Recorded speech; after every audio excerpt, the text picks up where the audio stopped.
Hi, my name is Amy McConnell, and this is my final video project for Microeconomics with Professor Aaron Pagano. For my final video project, I decided to do it on the topic of externalities in economics. I chose this topic because it was easy for me to understand because I could relate it to my life and I saw it in my surroundings. So I found it easy to understand, so that's why I'm choosing to do my final video project on it. So to start off, the book definition says that externalities are the uncompensated impact of one person's actions on the well-being of a bystander. So I took that and I put it into my own words. I made my own definition, and what I came up with is that externalities are the unintended side effects of one's actions, whether it be good or bad. So basically, externalities are what occur from engaging in an activity without trying to make these things happen. These things happen because of whatever activity you're engaging in. They're not meant to, there's no intention, but they just happen. There can be positive or negative externalities, and the party responsible neither pays nor receives compensation for that effect. And this is because they're not trying to cause these externalities, they just happen. So they don't get any type of punishment or appraisal for it. If the impact is adverse, it's said to be a negative externality. A quick example of this is exhaust from cars. In order for an automobile to operate, it has to emit the exhaust from the exhaust pipe. Car manufacturers' intentions when they were making cars wasn't to pollute the environment, but because of what goes into a car to make it run and what comes out, it does pollute the environment. It's not good for the air. It's not good for what we breathe as humans. But in order for an automobile to operate, it has to happen. That's why it's seen as a negative externality.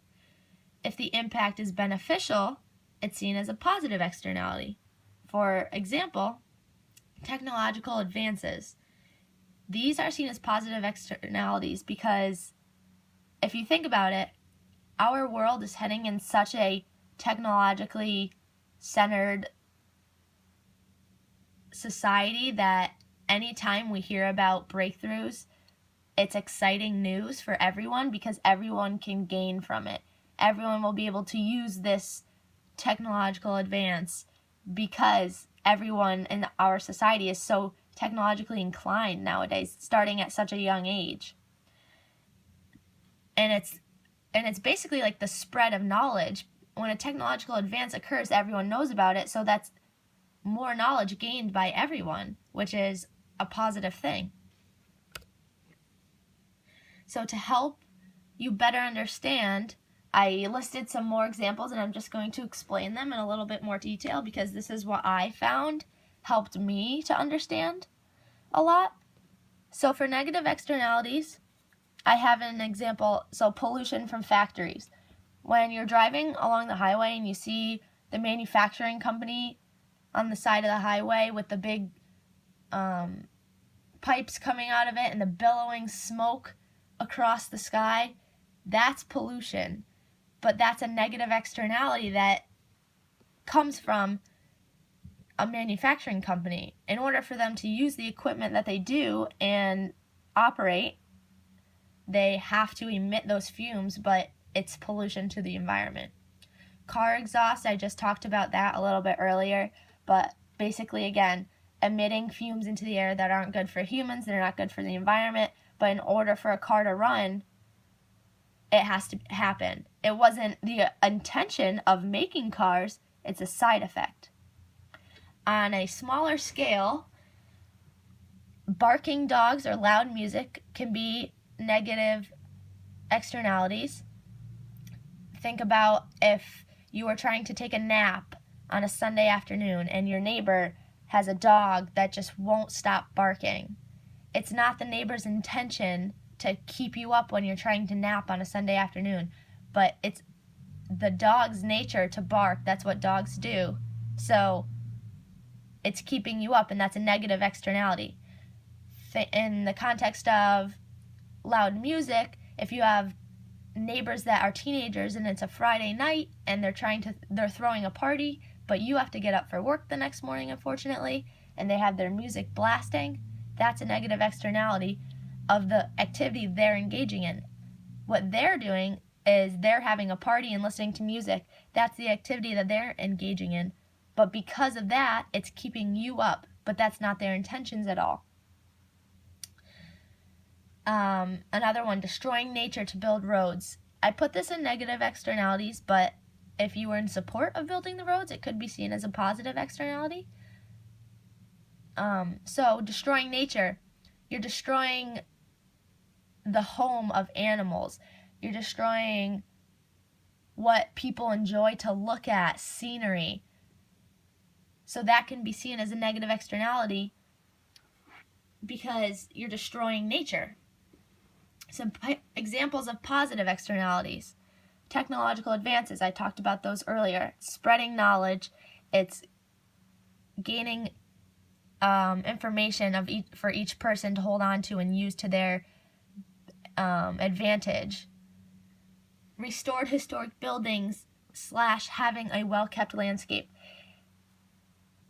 In every town, there's some type of old main street, and there's really old buildings or houses there that people enjoy to look at, and that's the positive externality of that, is the beauty of those things. They're upkept, they build pride in the town, and having a well-kept landscape. If your neighbor has a well-kept landscape that looks nice, that's their intention is not necessarily to please you, it's to please themselves, but because of that, it makes you proud of where you live, and that's why it's seen as a positive externality. Receiving education. This kind of goes along with technological advances because it's you are getting an education, therefore you can teach other people things or teach your children things, then they gain knowledge, they can teach someone else. It's the spread of knowledge. That's a positive externality because people are gaining something. Walking instead of driving. That's one less car driving around emitting exhaust fumes. A little less pollution to the environment. Obviously, a lot of people can't walk to work, but that is a positive externality because it's one less ride in the car that is going to emit fumes into the air. Swimming in ocean water. This is kind of a smaller scale, but it's still another example of a positive externality. Ocean water was made by nature like that. It's salt water. It was made by nature like that. But for humans, swimming in it is good for your skin because the salt exfoliates your skin. So that's a positive externality that was never intended by nature, obviously, but it's just a natural benefit of swimming in ocean water. So now I'm going to talk about externalities and social optimum. And for negative externalities, I'm going to use the example of pollution. So this graph shows that the social cost of the good exceeds the private cost because it hurts the people breathing the air more than it hurts the manufacturer. As you can see in the graph, the social cost line is parallel with the private cost line because it's a negative externality, and it's perpendicular to the demand line, would be equivalent with a benefit, a positive externality, which we'll see in the next slide. But so it's the social cost is higher up than the private cost because it hurts the public or the people more than the manufacturer to breathe in the air. It doesn't interfere with the manufacturer's company and what they're producing. And you can see that the optimum quantity point is lesser than the marginal value point because since it's a negative externality, it's not meeting the optimal outcome. It's not meeting the optimal outcome of the manufacturing company is not meeting the marginal revenue because it's a negative externality. So people aren't going to necessarily pay for this. In terms of positive externalities, I'm going to use the example of education. In this graph, it shows that the social value of the good exceeds the private value because a well-educated society could lead to more informed voters and a better government, lower crime rates, and a higher chance of technological advances. So in this graph, what's different is that the social value line is parallel with the private value line, the demand line, because it's a benefit and people want it, and it's perpendicular to the private cost line because it's not a negative externality. And it's higher up because the social value line is higher than the private value line because education, spreading knowledge, is a benefit for everyone, not just you.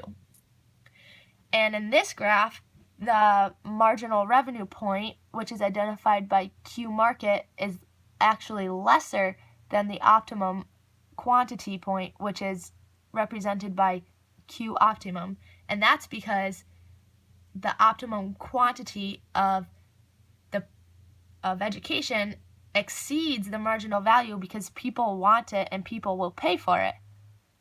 So I hope you learned a little about externalities in economics, and thank you for watching.